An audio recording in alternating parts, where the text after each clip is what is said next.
Hey guys, स्वागत है आपका success up next YouTube channel पर और 5000 plus mechanical engineering objective questions की सीरीज़ में आज हम टॉपिक चालू करेंगे मशीन डिज़ाइन का।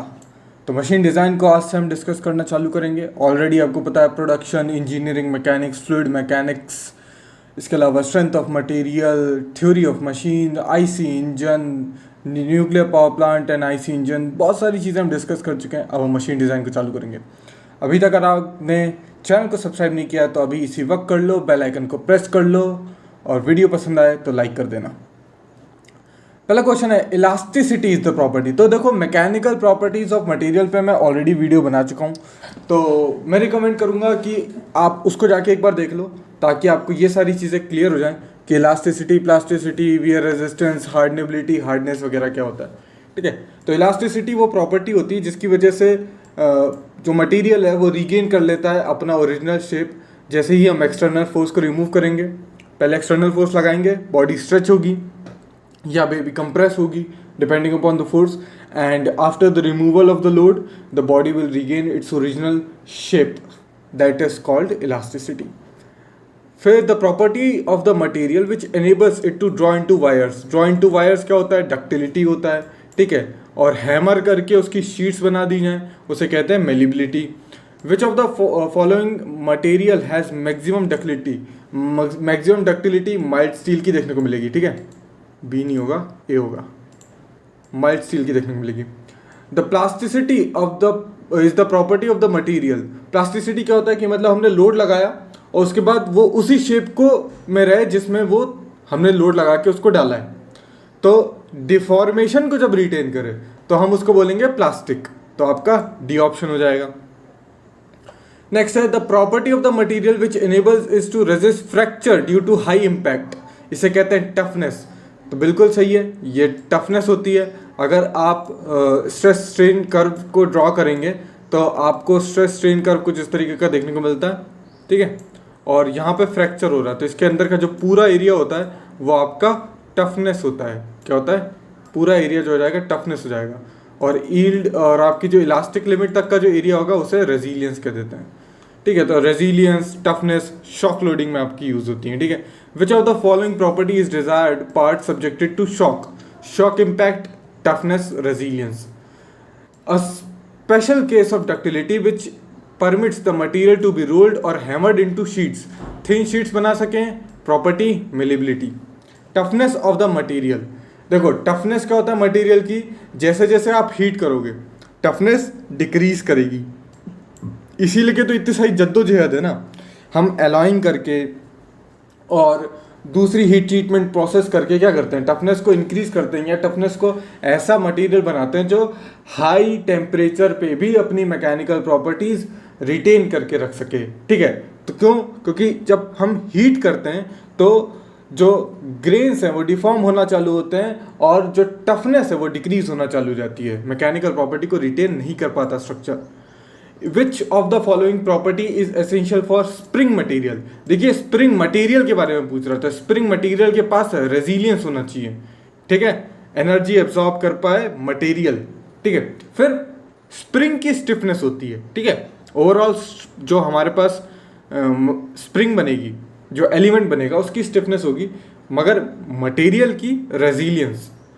The malleable material which be plastic but not essentially to be strong. Malleability क्या होती है कि हम उसको थिन शीट्स बना लें। मतलब हम लोड लगाएं और उसको हमने चपटा किया, उसका जैसे लोड हटाया तो ऐसा नहीं कि वो वापस से उसी शेप में आ गया, नहीं, थिन शीट ही बन के रह गया। ये प्रॉपर्टी मेलेबिलिटी होगी। अब जरूरी नहीं है कि वो स्ट्रांग भी हो, मेलेबल होना सिर्फ इतनी सी बात है कि हम उसकी थिन शीट्स बना लें। अब वो शीट स्ट्रांग हो चाहे ना हो, वो बात की बात है। ठीक है, ये हो जाएगा। नेक्स्ट, फेरस मटेरियल्स के बारे में डिस्कस कर लेते हैं। ऑलरेडी मैं इस पे डिटेल में वीडियो आगे जाके लाऊंगा अपनी मटेरियल साइंस वाली सीरीज में, पर काफ़ी लोग थोड़े बेसब्र हो रहे थे इंजीनियरिंग मशीन डिज़ाइन को लेके, तो मैंने चालू कर दिया। यहाँ पे भी हम डिस्कस कर लेंगे। तो फेरस मटेरियल क्या होता है? फेरस मतलब आयरन। तो वो सारे मटेरियल्स जिसमें iron as a main constituent होगा उन्हें कहते हैं फेरस मटेरियल। ठीक है, फेरस मटेरियल में आपके क्या आ जाएंगे? कास्ट आयरन आ जाएगा और रॉट आयरन आ जाएगा, फिर एलॉय स्टील्स आ जाते हैं, स्टील्स आ जाते हैं, ठीक है, स्टील, एलॉय स्टील, ये सब आ जाएंगे, ठीक है। तो कास्ट आयरन क्या होता है, जो carbon content in the cast iron जो होता है, कहीं कहीं आपको 2% देखने को मिलेगा, कहीं आपको 1.8 देखने को मिलेगा, तो 2 से 4.5 के बीच में आपको परसेंट के बीच में कास्ट आयरन रहता है। It is also contain small amount of, कुछ इसमें इंप्योरिटीज तो आपको पता है प्रेजेंट होती हैं, सिलिकॉन, मैंगनीज, फॉस्फोरस, सल्फर। कभी ये इम्प्योरिटीज जो हैं ये ऑलरेडी प्रेजेंट रहती हैं, कभी हम कुछ उसमें डाल देते हैं, ताकि मैंगनीज डाल दिया ताकि सल्फर की जो आपकी वजह से जो चीज़ें खराब हो रही हैं उसको वो काउंटर इफेक्ट कर पाए। तो इन सब चीज़ों की ये सारी चीज़ें प्रेजेंट रहती हैं। अगर आपको इलेक्ट्रिकल प्रॉपर्टीज बढ़ानी है तो सिलिकॉन डाल देते हैं, ठीक है। फिर कास्ट आयरन भी कई प्रकार के होते हैं। एक होता है ग्रे कास्ट आयरन, जिसमें 3 से 3.5% कार्बन होता है। ग्रे कलर क्यों होता है, क्योंकि जो इसमें फ्री ग्रेफाइट होता है, फ्री ग्रेफाइट फ्लेक्स होती है, वो इसको ग्रे कलर देती हैं, ठीक है। इसको यूज करते हैं मशीन टूल, बॉडीज बनाने में, फ्लाई व्हील बनाने में, पाइप फिटिंग वगैरह बनाने में। व्हाइट कास्ट आयरन, इसमें 1.75 से लेकर 2.3% तक कार्बन होता है। व्हाइट कलर जो होता है इसमें कोई भी ग्रेफाइट नहीं होता, होल जो कार्बन होता है वो कार्बाइड के फॉर्म में होता है, मतलब पूरा का पूरा Fe3C देखने को मिलेगा। क्योंकि देखो इसमें कार्बन थोड़ा सा ज्यादा है तो पूरा का पूरा Fe3C एकोमोडेट नहीं कर पाता, तो जो बाकी जो एक्स्ट्रा रहता है ना वो फ्री ग्रेफाइट के फॉर्म में रहता है, ग्रेफाइट फ्लेक्स के फॉर्म में रहता है, ठीक है, जिसकी वजह से उसका कलर ग्रे दिखता है। पर यहाँ पे पूरा का पूरा आपको सीमेंटाइड बनता दिखेगा, Fe3C देखने को मिलेगा, ठीक है। फिर होता है मोटलेड कास्ट आयरन, इसकी जो प्रॉपर्टीज होती है ये ग्रे और वाइट कास्ट आयरन के बीच की होती है। एक होता है मेलिबल कास्ट आयरन, जो आयरन एलॉय होता है which solidified as cast condition in graphite free structure. एक होता है रॉट आयरन, ये प्योरेस्ट आयरन होता है, ठीक है, और टफ होता है, मेलिबल होता है, ठीक है। यहाँ पे आप देख सकते टफ होता है, मेलिबल होता है, डक्टाइल होता है, और it can not withstand sudden and excessive shocks. तो ये शॉक्स वगैरह को लोडिंग में नहीं यूज होगा, मतलब इसकी टफनेस कम है।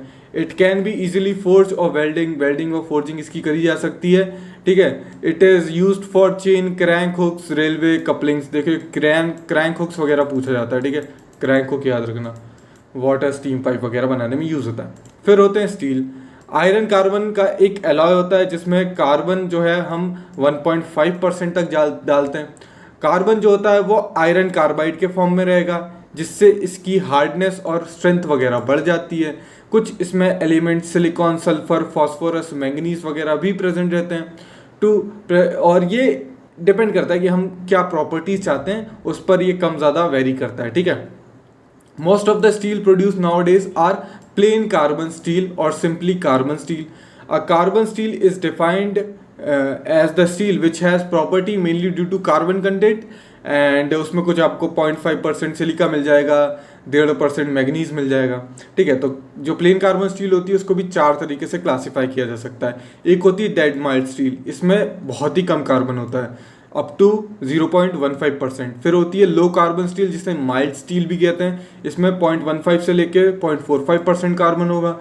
मीडियम कार्बन स्टील में 0.45 से लेके 8% तक, और 8% से 1.5 तक होगा तो हम हाई कार्बन स्टील कह देते हैं, ठीक है। 0.8% कार्बन जब स्टील में होता है तो उसे ईओटेक्टोइड स्टील भी कहते हैं। आयरन कार्बन अगर हम डिस्कस करेंगे तो हम ये चीज़ भी डिस्कस करेंगे, ठीक है। अब उस सीरीज़ पे ज़्यादा व्यूज़ नहीं आ रहे तो मैं उसको अब धीरे से चलाऊंगा, नहीं तो मैं पहले सोच रहा था कि मैं ये ईओटेक्टोइड स्टील और ईओटेक्टिक, पेरिटेक्टिक, ये सारी चीज़ें डिस्कस कर लेता ताकि ये चीज़ें आपको ज़्यादा अच्छे समझ में आती, ठीक है। स्टील जिसमें लेस देन 0.8% कार्बन होगा उसे हाइपो ईओटेक्टोइड कह देते हैं, और जिसमें ज़्यादा होता है उसे हाइपर कह देते हैं, ठीक है। फिर होती है एलॉय स्टील। एलॉय स्टील में क्या होता है कि other than carbon sufficient amount जो हम एलिमेंट्स डालते हैं, मतलब कार्बन तो रहेगा, इसके अलावा भी बहुत सारी चीज़ें डाल देंगे, जैसे टंगस्टन, वेनेडियम, निकल, क्रोमियम, मोलिब्डेनियम, कोबाल्ट, मैंगनीज, ये सारी चीज़ें इसमें ज़्यादा रहती हैं। इसमें ये चीफ एलॉइंग एलिमेंट रहते हैं, ठीक है। क्रोमियम की वजह से कोरोजन रेजिस्टेंस आ जाएगा, निकल की वजह से इसमें टफनेस आ जाएगी। इसके अलावा क्या होता है, टफनेस के अलावा जो कोफिशिएंट ऑफ थर्मल एक्सपेंशन है वो डिक्रीज कर जाता है, ठीक है। और वेनेडियम जो है ये यील्ड स्ट्रेंथ बढ़ा देता है। मैंगनीज अगर प्रेजेंट है सफिशिएंट अमाउंट में तो वो इसको ब्रिटल नहीं होने देता है। तो ये सारी प्रॉपर्टीज हमको मिल जाती हैं। अगर आप चाहते हो कि मैं एक ऐसा वीडियो बनाऊं जिसमें मैं बताऊं आपको कि अगर मैं स्टील में निकल डाल दूं तो क्या होगा, क्रोमियम डालूं तो क्या होगा, मोलिब्डेनियम से क्या होगा, तो कमेंट सेक्शन में बता देना, क्योंकि इस पर बहुत क्वेश्चन पूछे जाते हैं। बोल देगा कि which of the following element provide toughness to the steel, इस टाइप से पूछ लेगा, 4 ऑप्शन दे देगा, हर एग्जाम में दिख जाएंगे। तो आप चाहते हो मैं ऐसा वीडियो बनाऊं तो कमेंट से करके बता देना। इसके अलावा मैं आपको बताया इनवार जैसे भी जितने भी एलॉयज होते हैं उनका कैसे बनते हैं, क्या उनके कंपोजिशंस होते हैं, प्रॉपर्टीज़ क्या होती हैं, एप्लीकेशंस क्या होती हैं, ये सब पे मैं ऑलरेडी वीडियो बना चुका हूँ। तो वो आपको चैनल की प्लेलिस्ट में ही मिल जाएगा, ठीक है। तो उसको भी देख लेना, वो आपको बहुत ज़्यादा स्टील वो हेल्प करेगा, एलॉय स्टील के बारे में सब कुछ, ठीक है। तो ठीक है, आप बाकी जो चीज़ लिखी हुई है जिसकी वजह से क्या होता है, ये सारी चीज़ें डालने से wear resistance, corrosion resistance improve कर जाती है, इलेक्ट्रिकल प्रॉपर्टी, सिलिकॉन डाल दोगे तो इलेक्ट्रिकल प्रॉपर्टी इंक्लूड कर जाएगी, मैग्नेटिक प्रॉपर्टी इंक्लूड कर जाएगी। तो ये सारी चीज़ें होती हैं। The material commonly use for machining tool bodies, machine tool bodies के लिए कास्ट आयरन का ही नाम चलता है, ठीक है। Carbon in the cast iron principally in the form of graphite अगर होगा तो ग्रेफाइट की वजह से हमें ग्रे कलर देखने को मिलता है, ठीक है। और अगर पूरा का पूरा सीमेंटाइड होगा तो वाइट कलर देखने को मिलेगा, ठीक है। When the carbon in the cast iron is in the form of cementite तो फिर वाइट कलर का देखने को मिलेगा, ये भी सही है। नेक्स्ट फिर है according to Indian standard specification, अगर इस तरीके से लिखा हुआ है FG 200, इसका मतलब है फ्री ग्रेफाइट, और 200 का मतलब होता है maximum tensile strength of 200 megapascal, ठीक है। तो यहाँ पे सी ऑप्शन हो जाएगा।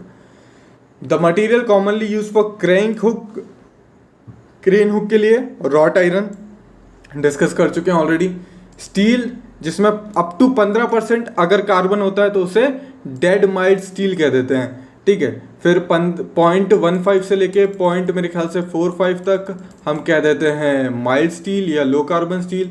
0.45 से लेके 0.8 तक हमारी हो जाती है मीडियम, और उससे 0.8 से लेके 1.5 तक हाई कार्बन, ठीक है। तो 16 का तो हमारा बी हो गया।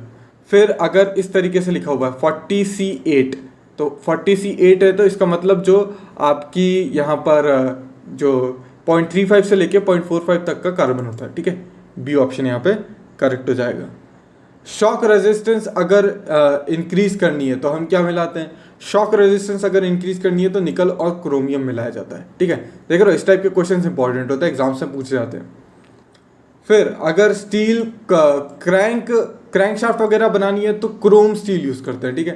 क्रोम स्टील को यूज करते हैं क्रैंक शाफ्ट बनानी है तो। फिर बॉल बियरिंग्स अगर बनानी है आपको तो बॉल बियरिंग्स के लिए हाई कार्बन स्टील यूज किया जाता है, ठीक है, हाई कार्बन स्टील। इसमें क्रोमियम वगैरह भी मिला देते हैं, और भी चीज़ें हैं। जो मेरा एलॉयज वाला वीडियो है अगर आप देखोगे ना तो उसमें बताया मैंने कि बियरिंग्स के लिए कौन सा मटेरियल यूज़ होता है, बोल्ट्स के लिए कौन सा यूज़ होता है, ठीक है। तो ये सब तो था पहला पार्ट, बाकी क्वेश्चंस नेक्स्ट पार्ट में। Thanks for watching and as always have a nice day.